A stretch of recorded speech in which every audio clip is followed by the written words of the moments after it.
바울은 오늘 본문을 통해서 성만찬이 무엇인지, 그리고 그 성만찬을 어떤 마음을 가지고 참여해야 하는지를 말씀하고 있습니다. 이 주님의 만찬은 예수님께서 돌아가시기 직전에 제정하신 것이었습니다. 마태복음 26장 26절에서 29절 말씀에 나오는 것처럼 예수님께서는 제자들과 마지막 유월절 만찬에서 두 가지 전통적인 의식을 행하셨습니다. 그것은 떡을 나누고 포도주를 마시는 것이었는데요. 예수님은 이 두 가지 의식 가운데 자신의 살과 피를 대신한다는 새로운 의미를 부여해 주셨습니다. 앞으로 자신이 십자가에서 행하실 일들의 의미를 설명하시면서 말입니다. 그러면 예수님께서 제정하셨고, 그리고 예수님의 죽음을 설명하기 위한 것이라면 그 성찬의 모든 의식에는 주님의 죽음이 그 절차를 완전히 지배해야 하는 것입니다. 그래서 26절에도 보면 너희가 이 떡을 먹으며 이 잔을 마실 때마다 주의 죽으심을 그가 오실 때까지 전하는 것이라고 말씀합니다.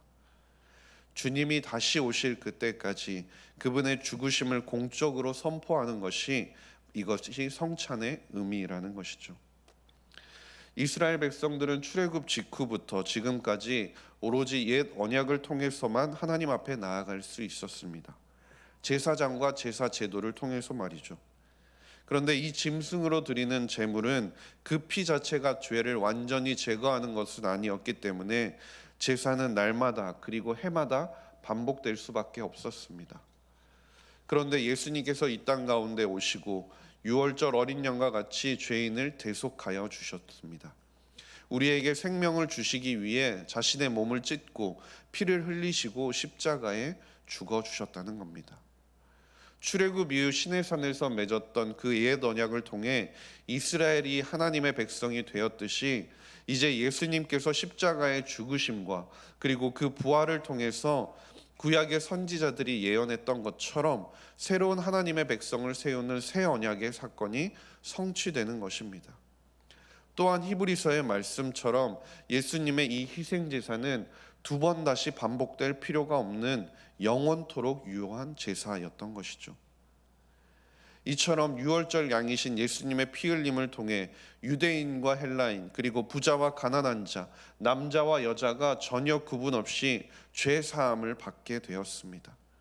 영광스러운 자유를 얻게 되었고 하나님을 인격적으로 알 수 있게 되었으며 새로운 언약 공동체가 만들어지게 된 것이죠. 그렇기 때문에 떡을 먹고 잔을 마신다는 것은 언약 공동체가 된 이 하나님의 백성들이 자신을 위해 죽으신 예수 그리스도를 계속해서 기념하고 그 예수 그리스도의 죽으심을 전하고 그 은혜를 누리는 의식이었다는 겁니다. 그분을 섬기겠다라는 자신들의 서역을 새롭게 다짐하는 자리가 바로 그 성찬의 의식을 참여하는 자리가 되어야 한다라는 것이죠. 그런데 바울이 지금 바라보고 있는 고린도 교회의 모습은 전혀 칭찬을 할 수가 없는 지경이었습니다. 심하게 분열이 돼 있는 것은 마찬가지이고 예배와 교제의 시간을 매우 부정하게 만들고 있었다라는 것이죠. 그래서 성도들이 교회에 도착했을 때보다 더욱 엉망진창의 영적인 상태가 되어서 돌아가게 만드는 지경이 지금 고린도 교회의 모습이었다는 겁니다. 고린도전서 11장 17절에도 내가 명하는 이 일에 너희를 칭찬하지 아니하나니 이는 너희의 모임이 유익이 못되고 도리어 해로움이라고 말씀합니다. 사도행전의 초대 교회로부터 교회는 모일 때마다 성찬을 진행했습니다. 그리고 그 당시 성찬에는 함께 음식을 집에서 가지고 예배당에 모여서 같이 먹는 예찬과 성찬이 함께 포함되어 있었는데요. 유월절을 기념하는 성찬의 의미로 그들은 해질녘에 모여서 저녁 식사와 함께 예찬과 성찬을 병행하였던 거죠. 그러다 보니 오늘날 우리가 행하는 성찬식처럼 작은 잔에 담긴 포도주와 작게 마련한 빵 한 조각을 마시고 먹는 성찬이 아니었다는 겁니다. 빵도 어떻게 보면 마음껏 먹고 포도주도 마음껏 마시는 식사의 자리였다는 겁니다. 더군다나 예찬과 성찬을 함께 하다 보니까 어떤 사람들은 배불리 먹고 마음껏 마시고 그러다 보니 포도주에 취하는 이들도 적지 않은 것이 현실이었습니다. 이러한 잘못을 막기 위해 325년 니케아 공의회에서 성찬의 방법을 제안하고 이것을 근거로 해서 오늘날 우리가 알고 있는 성찬으로 발전을 해온 것인데요. 그런데 당시 고린도 교회를 살펴보면 고린도 교회에서도 음식을 개인적으로 가져와서 서로 나누어 먹는 시간이 있었습니다. 그런데 중요한 사실은 모든 사람이 똑같이 그 음식을 나누어 먹지 않았다라는 것이죠. 부자들은 부자들끼리 가져온 것을 서로 나누고, 그리고 가난한 자들에게는 조금 나누어 주거나 아예 나누어 주지 않는 모습을 보였다라는 겁니다. 심지어 일부 사람들은 함께 모여서 먹는 것이 아니라 자기가 가져온 것을 먼저 스스로 갖다가 먹었습니다. 그러다 보니 결국에는 굶는 사람들마저 생기게 되었던 것이죠. 그래서 21절 말씀에 보면 이는 먹을 때에 각각 자기의 만찬을 먼저 갖다 먹음으로 어떤 사람은 시장하고 어떤 사람은 취함이라고 말씀합니다. 그뿐만이 아니었습니다. 일반적으로 당시에는 부유한 교인들의 가정에서 그 모임을 진행하였는데요. 그러다 보니 그 식탁에 앉을 수 있는 자리가 매우 한정적이었습니다. 그런데 그 상황 가운데서 집주인에 의해서 식탁에 앉아서 먹을 사람, 아니면 안뜰이나 바깥뜰에서 먹을 사람이 나뉘는 모습들이 연출되기도 했다라는 것이죠. 즉 어디에 앉아서 식사를 하느냐에 따라서 그 안에서도 계층의 차별이 이루어지게 된 것입니다. 바울이 바라보기에 그들의 모습 가운데는 주님의 권위 아래 있는 모습이 전혀 없었고 주님의 임재에 대한 인식도 전혀 없었습니다. 그들이 모여서 지금 함께 모여서 함께 나눈다고 하는 그 자리 어디에도 주님을 기억하는 모습은 전혀 보이지 않았다는 거죠.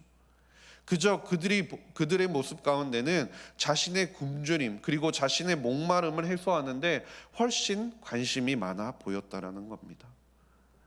그렇기 때문에 바울이 보기에 이 모임을 주의 만찬이라고 부를 수 없었던 것입니다. 그래서 바울이 고린도전서 11장 22절 말씀에서 너희가 먹고 마실 집이 없느냐, 너희가 하나님의 교회를 업신여기고 빈궁한 자들을 부끄럽게 하느냐라고 말씀합니다. 그냥 단순히 허기를 면하기 위해서 먹는 것이라면 그냥 집에서 편하게 먹으면 되지 왜 모여서 먹느냐라는 것이죠. 집이 없어서 여기까지 와서 굳이 그렇게 먹느냐고 한탄하고 있는 것입니다. 그들이 진정 우리를 대신해서 나를 대신해서 십자가에 돌아가신 그 예수 그리스도의 사랑과 희생을 기억했다면 그리스도의 몸으로서 진정한 하나가 되는 그 교회의 공동체의 모습을 보여주고자 했다면 그 안에 있던 어떠한 분열이라도 제거하고자 했어야 한다는 것이죠. 반드시 그리해야 하는 것이 그들의 참 모습이었다는 겁니다. 그런데 그들은 함께하는 교회의 지체들을 용납하지도 않았고 그 안에서 연합하려 하지도 않았고 함께 만찬의 자리에 나아가고자 하지도 않았다는 겁니다. 결국 그들이 얼마나 교만했는지를 보여주는 것입니다. 그런 그들을 향해서 바울은 그리스도께서 행하신 일에 감사하지 않고 단순히 그렇게 허기만 채우기 위해서 그들이 먹고 마신다면 결국 그것은 자신의 죄를 먹고 마시는 것뿐이라고 말씀하고 있는 것입니다. 고린도전서 11장 29절에서 주의 몸을 분별하지 못하고 먹고 마시는 자는 자기의 죄를 먹고 마시는 것이니라고 말씀하는 것이죠. 그렇다면 바울이 말하는 올바른 성찬에 임하는 자세는 무엇일까요? 오늘 본문 고린도전서 11장 28절을 보면 이렇게 말씀하는데요. 사람이 자기를 살피고 그 후에야 이 떡을 먹고 이 잔을 마실지니라 라고 말씀합니다. 자기 자신을 먼저 살피고 그 후에 참여해야 한다라고 말씀하는 것이죠. 성만찬의 의미를 생각하지 않은 채 무례하게 그 의식에 참여한다면 그것은 주의 몸과 피를 범하는 죄를 짓는 것이라는 겁니다. 그리스도의 희생을 존중하기는커녕 무례하게 먹게 된다면 결국 그것은 그분을 십자가에 못 박은 자들과 동일한 죄를 범하는 것과 마찬가지라는 겁니다. 그렇기 때문에 자신이 이 성찬에 참여할 만한 자인지 그것을 스스로 돌아보고 점검한 후에 그것에 참여해야 한다라고 말씀하는 것입니다. 실제로 우리 가운데 주의 만찬에 참여할 합당한 자격을 가진 사람은 아무도 없습니다. 우리는 그저 은혜로 구원받은 죄인들일 뿐입니다. 구원을 받았기 때문에, 예수 그리스도께서 구원하여 주셨기 때문에 예수 그리스도께서 참여하게 하신 그 엄숙한 의식에 우리가 참여할 수 있게 된 것이죠. 그렇기 때문에 예수 그리스도께서는, 바울은 그 성찬에 참여할 때 우리를 먼저 스스로 돌아보라고 말씀하고 있는 것입니다. 주 안에서 사랑하는 석관중앙교회 성도님 여러분, 교회와 세상의 다른 점이 무엇입니까? 교회와 다르게 세상은 분명한 계급과 계층이 존재하는 곳입니다. 너무나 잘 알듯이 부자가 가난한 자 위에 있는 것이 세상이고, 권력 있는 자가 지배하는 곳이 바로 세상입니다. 수직적인 관계로 인간을 나누는 곳이 바로 그곳이라는 겁니다. 그렇기 때문에 세상을 바라보면 그 가운데는 비교가 있고 열등의식이 존재하고 경쟁이 치열하며 그 안에 좌절과 슬픔이 있을 수밖에 없다라는 것이죠. 학교와 직장, 사회, 우리가 속해 있는 세상의 어디를 봐도 이런 계층 구조가 없는 곳이 없을 정도로 모든 곳에서 이런 수직적인 구조가 존재하게 되는 것이죠. 그런데 우리가 교회에서 함께하는 이 성찬이라는 것은 결국 이러한 계층 구조를 무너뜨리는 것입니다. 주님의 몸과 피를 나누는 모든 자가 하나님 안에서 동등한 백성이며 주님의 한 가족임을 선포하는 시간이라는 것입니다. 모두가 동등한 입장이고 모두가 주님의 은혜를 받는 존귀한 사람임을 선포하는 시간이 바로 이 성찬의 시간이라는 것이죠. 이러한 의식은 세상에선 어디에서도 찾아볼 수 없는 것입니다. 그렇기 때문에 어찌 보면 성찬이라는 것은 세상의 가치 기준이 완전히 무너져 내리는 시간입니다. 그리고 이것이야말로 교회와 세상을 분명히 구별하는 모습이라는 것이죠. 어찌 보면 천국 잔치의 모형과도 같은 것이 우리가 함께 모여서 먹고 마시며 나누는 성찬의 시간이 된다라는 것입니다. 그래서 사도행전 2장 46절과 47절에서는 이렇게 말씀합니다. 날마다 마음을 같이하여 성전에 모이기를 힘쓰고 집에서 떡을 떼며 기쁨과 순전한 마음으로 음식을 먹고 하나님을 찬미하며 또 온 백성에게 칭송을 받으니 주께서 구원받는 사람을 날마다 더하게 하시니라. 예수 그리스도께서 이것을 행하여 마실 때마다 나를 기념하라 하셨던 그 예수 그리스도의 말씀을 기억하며 우리가 오늘 이 아침에 우리가 구원받음으로 말미암아 참여할 수 있게 하신 그 성찬의 의미를 다시 한번 되새겨 볼 수 있게 되기를 간절히 소망합니다.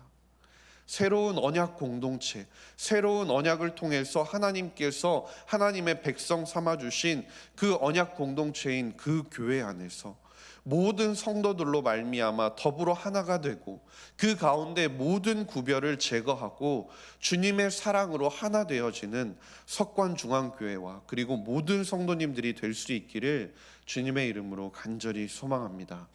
기도하겠습니다.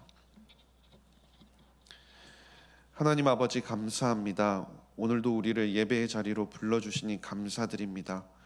하나님께서 우리에게 성찬에 참여할 때마다 우리 스스로를 돌아볼 수 있게 하시고 그것을 먹고 마실 때마다 예수 그리스도께서 우리를 위하여 죽으셨음을 기억하게 하시고 예수 그리스도께서 다시 오실 것을 기념하게 하여 주시옵소서. 세상과 구별되어지는 주님의 교회와 공동체를 세워가게 하시고 주님의 사랑으로 하나 되는 석관중앙교회와 저와 모든 성도님들이 되게 하여 주시옵소서. 감사드리며 모든 말씀 우리 구주 예수 그리스도의 이름으로 기도드렸습니다. 아멘. 우리 주님 예수 그리스도의 은혜와 하나님 아버지의 사랑하심과 성령의 교통하심이 하나님의 백성들 가운데 함께 하시기를 간절히 축원하옵나이다. 아멘. 이 시간 함께 기도하실 때 담임 목사님의 영육간의 강건함과 사역을 위해서 기도해 주시기